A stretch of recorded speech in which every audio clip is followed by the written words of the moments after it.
Hey everybody, Jake's Garage here. We're going to do a little bit of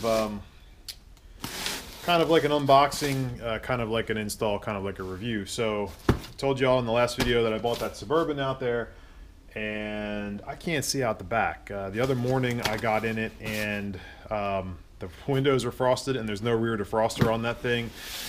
Couldn't see anything. It was real fun trying to back it out and kind of navigate with it. So anyway, to combat that, what I've decided to try is a rear view mirror camera. This one is one of the hundreds that you can find online. I got it off Amazon, and it is by a company called, I don't know, DMYCO, and it is very proudly and clearly made in China, which could be good or bad. This one was about $120.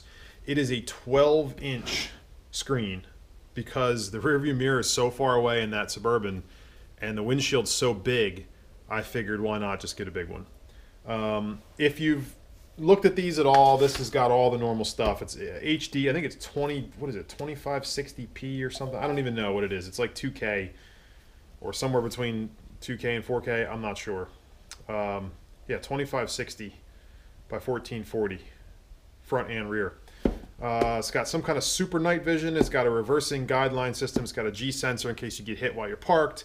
It's got a parking monitor, which will record if you get hit when it's parked, and loop recording. Actually, the G sensor might be if you get into an accident, it might save that particular amount of footage automatically or something like that. Loop recording, so that if you just let it go, it just keeps recording. So that's that.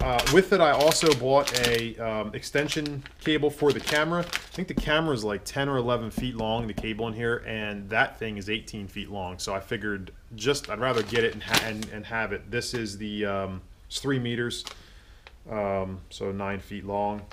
This is just for the camera.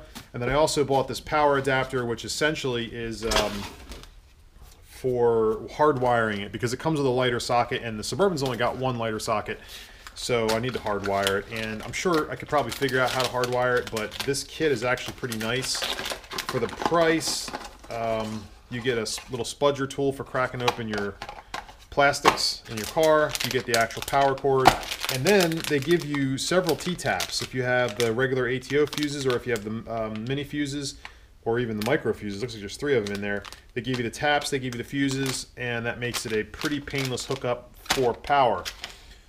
Alright, those are the extras I bought. Let's open up this box and see what we have in here. I did take a little peek at it.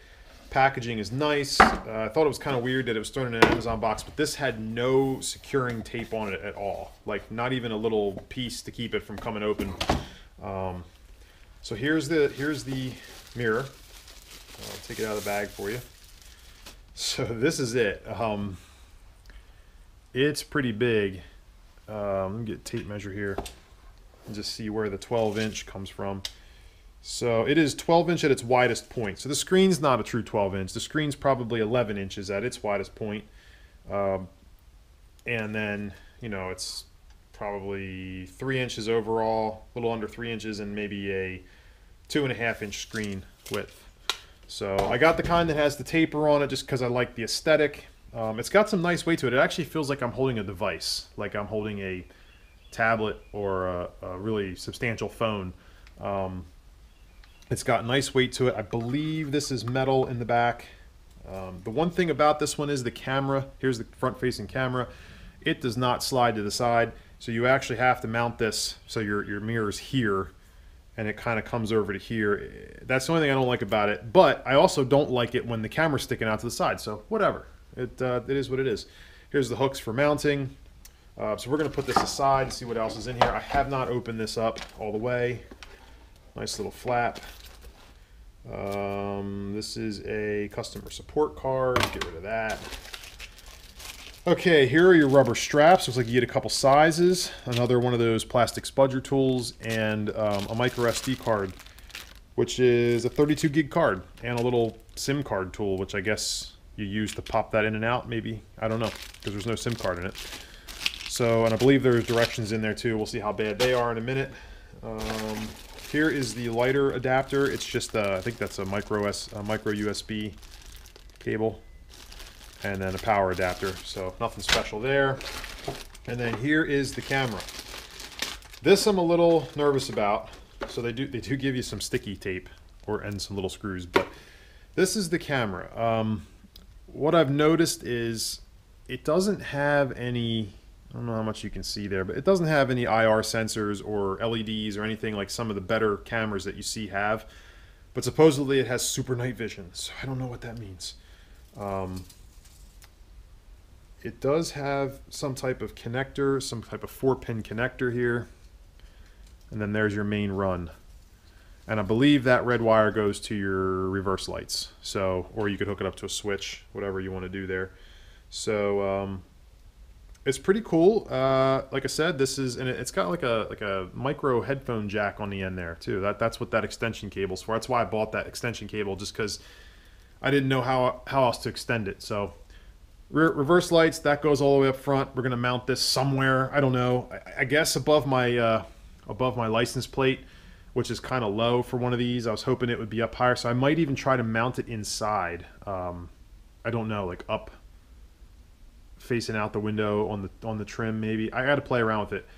My plan for this now, so I did my little unboxing. My plan is I'm going to go ahead and install it. Now, I could do a how-to on how to install it, but there's a million of them out there. It's pretty basic. You strap the mirror on there, you run this from the front to the back. It doesn't matter how you run it, just run it. Get it through the carpet, do it through the headliner, wherever you put the camera. I might even go underneath the truck and just go along the frame rail. These should be waterproof. I am going to put a big piece of heat shrink on this if I do. I might bring it inside too, I don't know. Mount this somewhere in the middle of the car near the center. If you mount it too off to the side, your backup sensing is going to be a little goofy. You give it power, you're good to go. I'm going to go ahead and install it. I'll show you where I mounted everything once it's done, and then I'll show you how it works. I know that there's probably going to be some glare issues. I know it's not going to be what I envision it being. I'm expecting it to be like the new Corvettes or the new GM SUVs that have that built in. I know it's not going to be that. Should be pretty good though. So let's see what happens, all right? 3 weeks later. Okay, everybody, I got the mirror installed. I know I skipped a couple steps, but again, like I said, there's plenty of videos that show you how to install a mirror, one of these kind of mirrors into a vehicle. It's very, very simple.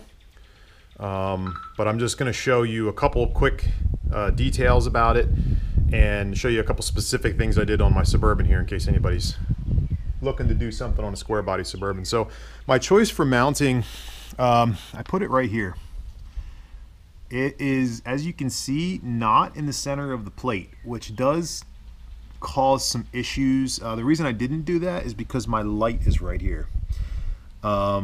Ideally, I'd like to have it right in the middle. So I think what I'm going to do is actually maybe try some of those lighted bolts for the license plate, or some trucks came with the lights on the side, and this bracket that the plate's bolted to actually comes out. So I'm wondering if I can swap that. I'm going to look into that. But anyway, that's where it is for now. Up in the corner where the kind of the metal's folded over, I just had to take like a drill bit and open that hole up a little bit, and then I was able to send the wire right through there. Once I move it over, it'll still be able to go through that hole. Overall, very simple. Putting these bolts in, these screws in, was kind of a pain because the screws they give you aren't really meant to go through metal. They're definitely meant for screwing into plastic or a plastic bumper or thin sheet metal, but this stuff is thick. This stuff is, 1/8 inch thick, steel. So that's that. Camera works pretty good. So for the inside, and you'll learn more about what's going on in here in a future video, but down here under the carpet, which I can't even pull up right now, the wire is just coming out down there. It runs up behind this piece of plastic, and I have it electric taped just to kind of keep it in place. And then all I did was run it up, because my headliner's out. If my headliner wasn't out, I could have tucked it up in also in the plastics, but it's just run up above all those ribs all the way down, all the way to the front. So that's how the camera is wired to the mirror. And then inside, just as easy. So when you put the mirror in, you get, you'll have, I'll explain the third one in a minute, but you'll have a power wire, and then you'll have the camera plug. The power wire, what normally has a socket, cigarette lighter socket, I actually got the hardwire kit. So that I just have fished up, again, along the metal and down the A-pillar, which is also removed. I shoved it in between the dash there and the dash pad and the A-pillar. And then, I don't know if you can see my fuse panel, probably not, but what it uses is a fuse tap. If you don't know what a fuse tap is, when you have a bladed fuse, I wish I had one handy here, but when you have the kind of fuse box that has the blade, these kind, and there's like 4 different sizes of these guys. But when you have this, so what you do is you remove this and you stick the fuse tap in, and it gives you a spot to put the original fuse back in, and then also another fuse with a wire coming off of it. So you effectively added a fused circuit to that spot of your fuse box. It's a pretty effective way for doing low draw electronic accessories. I wouldn't do that for like a stereo amp. But for a small thing like this that really only draws a little bit, and I think the thing's only powered, it's 5 volts, it's USB, so it's not a big deal. Anyway, as far as mounting the mirror, you know, forgive my appearance there. It's what are we, day, like, I lost count of the days of quarantine, but they give you these rubber straps and they kind of go around the back there. Hopefully you can see that. I'm not the biggest fan. It's very sturdy. Even in this rickety rig, it doesn't bounce around a lot, but one problem is I can see my mirror kind of sticking out the side there. And the reason for that is the camera on this particular model doesn't slide out. Some of them, the camera actually slides out on this little thing, and you can kind of center your mirror. I have a plan for this. I think what I'm gonna do is buy another mirror, and it's gonna be a sacrificial mirror, and I'm gonna use the mount, the arm, and take the mirror off and create a mount for the digital mirror, so I can lose these rubber straps and basically it'll mount like factory. So the other third wire you'll see there is a GPS antenna. Now this, I'm closing my door here. This mirror does not actually come out of the box with a GPS antenna. I was a little bummed about that, but you'll notice if you bought this one, it does have a speed indication and also a little GPS icon. So I knew it had, well, I was pretty sure it had the software. So I sent the company an email, and unbelievably they responded, and they were very, very, very, very, very helpful. They basically gave me an update file that you take the little SD card out, and you format it, and you put this update file on there, and then you stick it back in and turn it on, and it updates the firmware.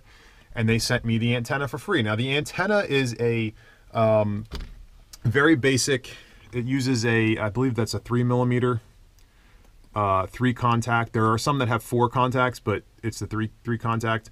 It's very basic GPS antenna, and you can actually get them for about 10 bucks on Amazon. They look exactly like this one. This one came in the DMYCO packaging, but essentially the same. They sent it to me at no cost. It came in a couple days. It was really awesome. And down in the description, if you look, I'll kind of break down what I did to get this. But they were very open with me. They said I'm allowed to put this in my video. I'm not doing an official review for them. I'm not sponsored by them or anything, but I wanted to make sure I wasn't gonna screw them up by mentioning that. So let's go ahead, enough talking, let's fire it up. I'm actually gonna go for a little drive so you can see the start up here.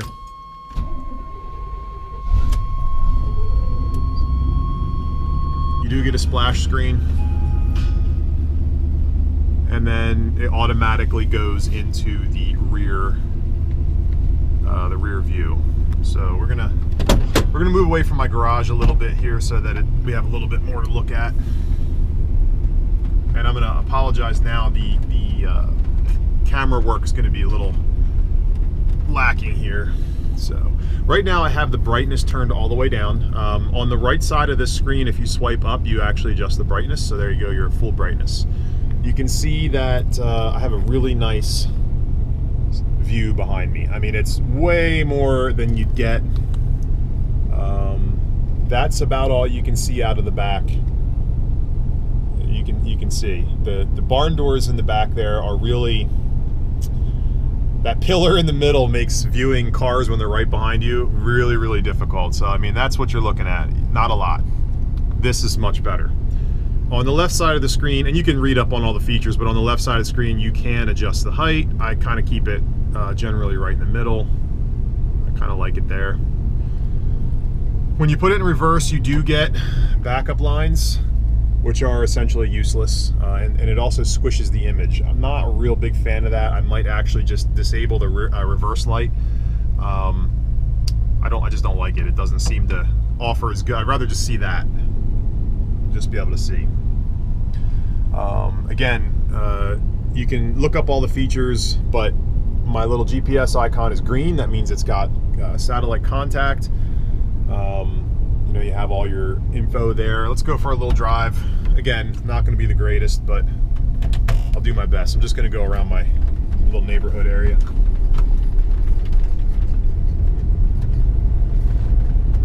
There is a little perceivable lag. I mean, and when I say little, I mean it's got to be like fractions of a second, and I'm not even sure that it's there. It could just be my imagination, but for the most part, there it is. Now, you know, you can, I don't know, maybe you don't know this, you can swipe and you can actually see your front camera as well as your back camera, which I really don't find very useful. The front camera is nice because I know it's recording, and you know, if something happens, I can certainly, I'll certainly have it on video, but normally there's the front view. I just keep it on back view. It's the best way to go. So let's just go for a little drive around here, and then I'll wrap this video up.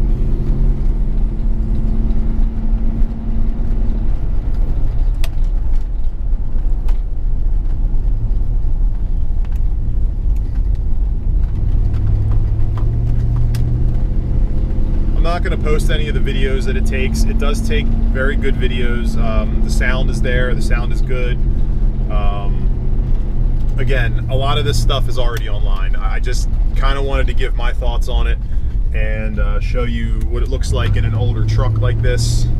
I'll tell you, if you have a square body Suburban, this thing's life-changing. It really does. I hate to sound like a wuss, but this truck is very hard to see out of the back of it. I mean, the mirrors are awesome. I have really good mirrors, and I put blind spot mirrors on there, so that does help when you're backing up and everything. But really, for being able to see what's behind you, especially when you're just cruising down the road, it makes a huge difference. Looks great in direct sunlight. I have it kind of tucked up as high as I can towards the roof line. And it just performs well. I've had no problems with it. Like I said, this reverse thing is pretty much the only problem I have. It just doesn't, it's just kind of crappy. So, but that's that. Like I said, for more features, you're gonna have to probably dig on this unit a little bit. Like I said, I didn't want to go into a full-on feature review. There's tons of stuff you can do with it, tons of settings and whatnot. But yeah, it's great. I like it. Probably, you know, if one pops up that's a little bit better or newer, I might give that another shot, because I really believe that the technology is getting there with these additional rear view cameras like this. So that's it. Thanks for watching. If you have any questions or need any more info, let me know. Thanks.